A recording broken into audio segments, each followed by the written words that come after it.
we're going to go back to MSC on board the Musica. And if you've never experienced a cruise or life on board with MSC, here's a little taster for you, and we'll talk you through. So, Keith, what makes MSC so popular and so distinctive as a brand? Well, they're a family company. They're one of the few family companies still in existence. They're an Italian. It's called cruising Italian style, but with the Mediterranean. No one does Mediterranean cruising better than MSC. That's their tagline, and it's very, very true. You've got a wonderful Italian ambience on board. Really beautifully designed ships. They win a lot of awards for how beautiful their ships are to walk around. Modern, spacious, chic. Think about everything that's Italian. Think about Ferrari. Think about, you know, kind of Gucci, Valentino. This is what you get with these kind of cruise ships. Stretching back to the 1970s, they've been around for a long time. This particular ship, 12 bars, great theatre and casino.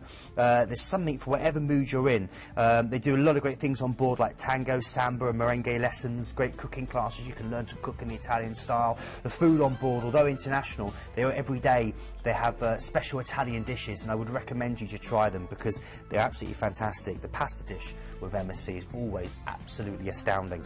And then, of course, you've got in the evening a really good entertainment, Sean. I was really surprised, actually, when I went on board, you know, because this is my field within the cruise industry. I was blown away because they've got a lot of Cirque du Soleil style shows, a lot of really big kind of magic shows in these beautiful, huge theatres. I've heard the costumes are outstanding as well. Absolutely good. Yeah. The dance shows, and you know, really, really, really good. Very visual, and it's an international feel, so you'll be mixing people from all over the world.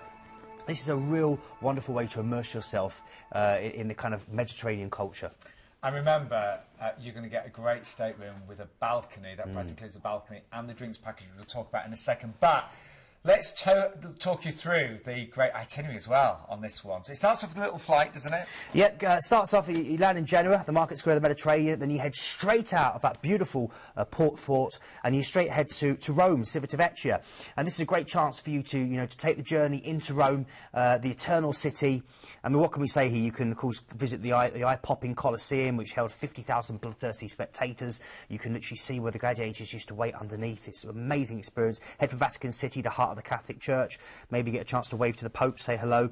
You've got the Vatican Museums, the Sistine Chapel with those Michelangelo masterpieces on the ceiling, the Roman Forum where you walk in the footsteps of Julius Caesar with those wonderful senators as they walked and declared the history and really the history, a lot of the modern world as we know it. What did Rome ever do for us? Lots. That's what Monty Python showed us. And of course you can go shopping, Via Condotti as well. You've got Venti, Valentino and so much more. It's really good for shopping. Drop it down a gear, go into one of the beautiful parks, Villa Borghese, ride a bike, beautiful. So now we're going to head over to our next port of call. This is in Sicily. This is Palermo. It's a cosmopolitan city, and here you can actually go to the city and find the famous Four Palace Square with the wonderful Sicilian cafe culture. But of course, what do we know about Sicily? Well, there's Mount Etna. It's Europe's biggest, most active volcano, and it's a contradiction in every sense. Fiery and snowy, barren and lush, feared and loved, and it's a gorgeous place to go and visit. Or, perched high on a cliff, you can visit Taormina. It's the most charming town in Sicily.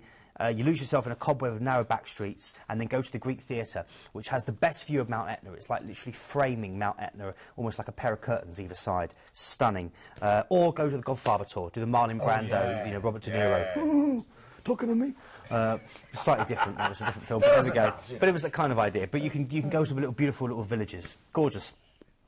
Then we go to La Golette, which is a wonderful chance to see a little bit of going to Tunis and the ruins of Carthage. And then from there, once you come out of that spice-scented part of the world, you're heading to Palma Majorca. This is the largest of the Balearic Islands, about 10 million visitors a year. It's dominated by the Tramantura mountain range you can see in the background, which is stunning. Beautiful region of olive groves, pine forests and gorgeous local villages. A wonderfully spectacular rugged coastline full of star-quality beaches, powder sand and beautiful clear water. You're seeing here the Boulevard Bourne. There's a great little place to get a hot chocolate down the side. This is just behind the cathedral, and this is a cathedral. You've got a lovely long waterfront that stretches right along the front there, and behind here, lots of little back streets that are very easy to get lost in, but also very easy to find gorgeous little tapas places where you can get your gambas alioli. Best tour, if you want just to see the whole place, do the Solar Train, and it will take you through into the heart of the Tramantura Mountains. And then Valencia next. Valencia, isn't it? yeah, this is great. You get a chance to try the trademark paella. This is the birthplace of paella. Amble around these airy galleries and tip-top museums, or head out. So this is the #1 place in Spain for beaches. It's not known for that, but it actually is, especially by Spanish people, by locals. Yeah, it's really gorgeous sand. Take a wide-eyed wander through the old town. It's the largest preserved complex of its kind in Europe. See the 13th century cathedral, which is supposed to have the chalice used by Christ in the Last Supper. And of course, head to this place, the Palace of Arts and Sciences. Or sciences rather than scientists. Santiago Cotrova designed it. It's stunning, performing arts venue, got opera, got a massive aquarium there, and it's literally, you just wander around and it's mind-boggling. The design both inside and out is simply stunning. And then where next, Keith?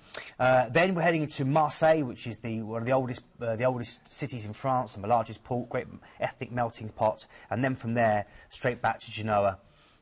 Now, fantastic cruise. When you see all the beautiful ports that you visited there, and remember, your price is $699. You're going to get an upgrade tonight to a balcony. Keith, just talk us through, while we're looking at these gorgeous pictures of the ship, the MSC Musica, the drinks package we get as well, which is free. Yeah, you do. So you're getting a chance here, because you're getting upgraded to a balcony, the Allegro drinks package, which is 4 bottles of wine, 7 bottles of water. And you can take the wine you to can your take the wine restaurant to the restaurant, so you can have it at a meal. And of course, lovely. you know how much it costs in a pub around the UK to get a bottle of wine, or to get a glass of wine. Yeah, my local pub for the house wine, it's close to £15 now. Exactly. Yeah. And then the water on board as well, so you've got a chance if you're going out to the gym, or when it's hot, of course it's going to be in the ports, you can take a bottle of this water off with you and keep yourself fresh. So, bear in mind, you are getting all of these extras, the free drinks package, the balcony. The price starts at $699.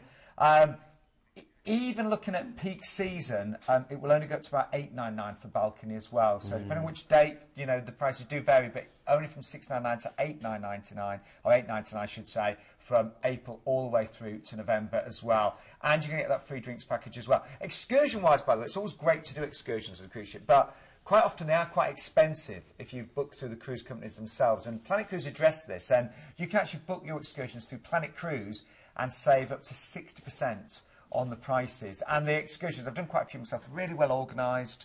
Yeah, really well organised, Sean. And the other big thing, you're not only saving 60%, but the big thing as well, when you get on board, often there's that kind of bum fight, that panic to kind of get everything done, to want to relax or organise all your tours. If you do it before you get on board, it makes it a lot more relaxing. Your initial day on board is a lot more relaxing. Sit back, get a cocktail, enjoy the ship, rather than run around trying to book these tours at the last minute. Cage of Drac's a great one. That's you can do that in Palma Majorca, yeah. And of course Provence, you can do that in the port of Marseille.